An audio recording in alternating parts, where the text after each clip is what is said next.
What happens to the world when you close your eyes? Does it disappear, or does another, equally real world begin to appear?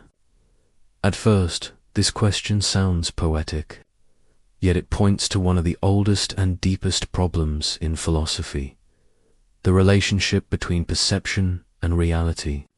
Modern neuroscience tells us that perception is not a mirror of the world. It is a mental construction. The brain does not record reality, it predicts it. According to the predictive coding model proposed by neuroscientist Carl Friston, our sensory experience is largely an internal simulation, updated by limited external data, 8 centuries before such models existed. The Sufi philosopher Ibn Arabi explored the same paradox, not through laboratory instruments, but through disciplined inner observation.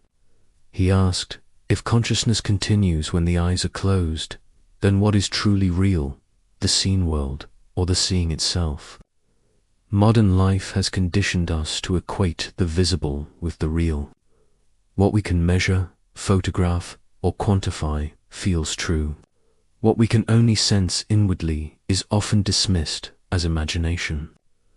This visibility bias is reinforced by a constant stream of digital input screens, notifications, and social media designed to hijack our attention. Psychologists call this attentional capture. Our neural resources are continuously drawn to novelty and threat, leaving little capacity for reflection or deep awareness. Chronic exposure to this external stimulation overactivates the amygdala, the brain's emotional alarm system, creating a state of subtle but continuous stress. At the same time, the inner networks of the brain, responsible for imagination, introspection, and empathy, fall into disuse. When these inner faculties weaken, people struggle to regulate emotion or to visualize new possibilities. They feel disconnected from meaning, even in the midst of activity. Have we confused sensory information with truth itself? Ibn Arabi, born in Andalusia in 1165, is often called Al-Sheikh Al-Akbar, the greatest master.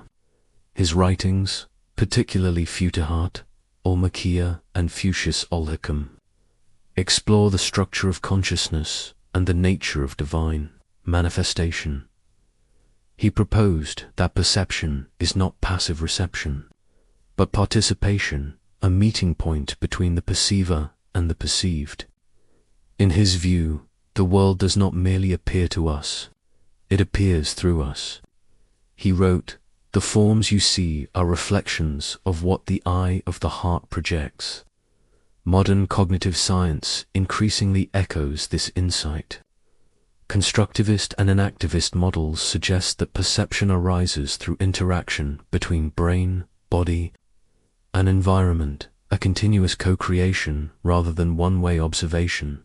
Ibn Arabi described 2 primary domains of perception: the outer world, the sensory world of matter and form; the inner world, the imaginal realm accessed through thought, dream, and intuition. For him, imagination was not fantasy, but an objective bridge between the material and the spiritual.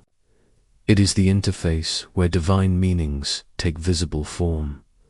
Modern neuroscience identifies something remarkably similar: the default mode network, which activates when external attention decreases, during rest, reflection, or when eyes are closed. The DMN integrates memory, imagination, and self-referential thought. It is the seat of inner imagery and moral reasoning. When the eyes close, reality doesn't turn off. The brain simply shifts networks. Visualization, used by athletes, musicians, and therapists, enhances performance and emotional control. The mind's inner simulations can shape real-world behavior because they engage the same neural circuits used for direct perception. Ibn Arabi anticipated this by describing the imaginal world as a form without place.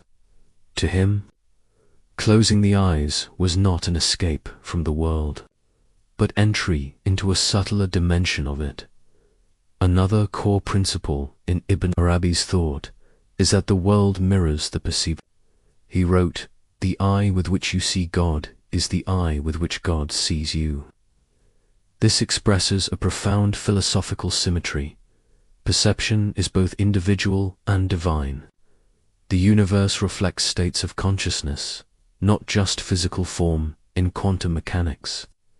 The observer effect suggests that the act of measurement influences what is observed. In cognitive science, framing theory shows that the mind's interpretations shape the very data it processes. Neuroplasticity. Research confirms that perception changes with mood. A negative emotional state narrows the field of vision, while gratitude or prayer broadens it. What you call the world is partially the echo of your internal condition. When you close your eyes, you interrupt the automatic feedback between mood and environment. You begin to perceive how your consciousness colors the reality you claim to see. For Ibn Arabi, imagination was not escapism, it was he described it as barzakh, the isthmus or meeting point between spirit and matter, dream and waking. In modern science, this corresponds to the study of mental imagery. Research shows that imagining an object activates the same visual areas of the brain as seeing it physically. The brain does not sharply distinguish between internal and external perception. It processes both through overlapping pathways. This means imagination is not a weak copy of sensory experience, but a legitimate mode of cognition. In mindfulness training, guided imagery, and therapy, visualization helps regulate emotion by engaging physiological responses.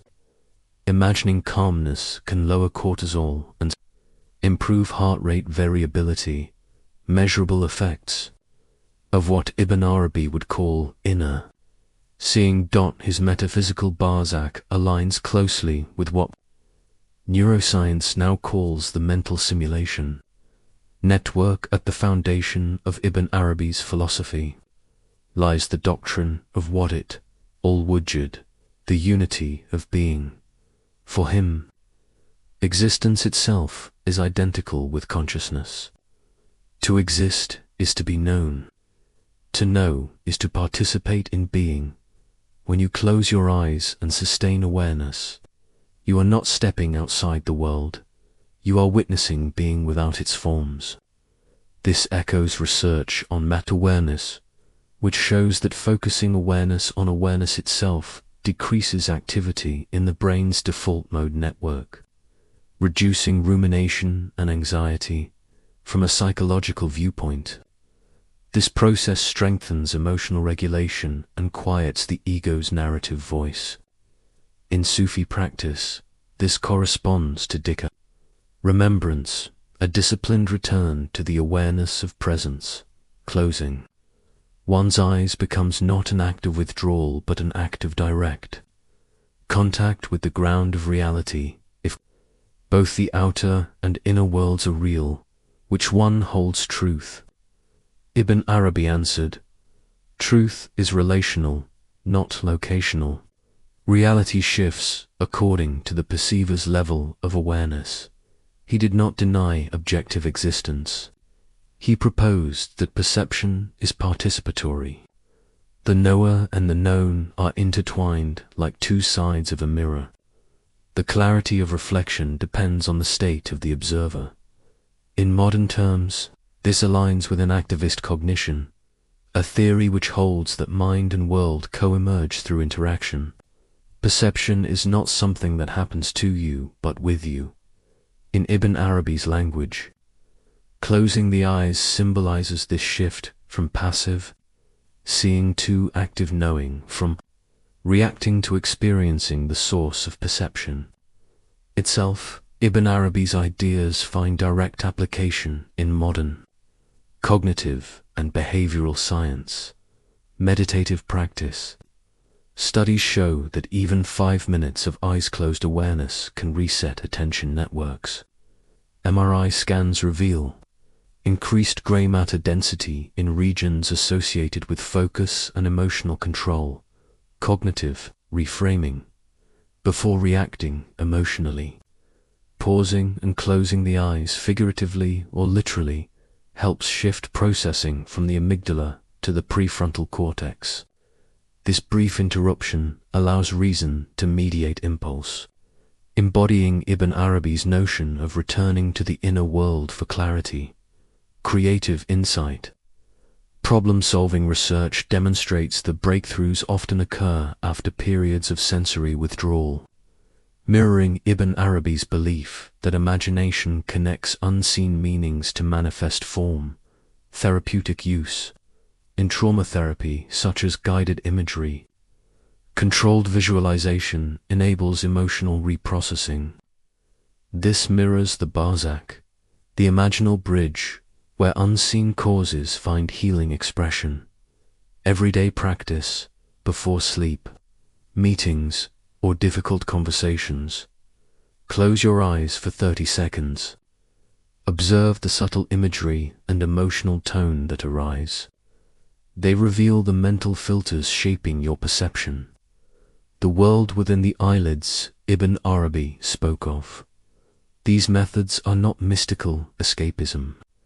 They are empirically validated techniques for restoring balance between outer attention and inner awareness. When you close your eyes, you do not leave reality behind. You enter a different layer of it. Ibn Arabi taught that inner vision and outer vision are complementary aspects of one intelligence, consciousness observing itself through multiple dimensions today. Neuroscience and psychology support this continuity. Perception, imagination, and awareness are not separate processes. They are a single, dynamic continuum of cognition. Consciousness constructs the world it perceives. By mastering attention, you refine the very filter through which existence becomes visible. To close your eyes, then, is not to escape. It is to enter the deeper architecture of reality itself. The unseen world was never somewhere else. It has been waiting, quietly, behind your eyelids.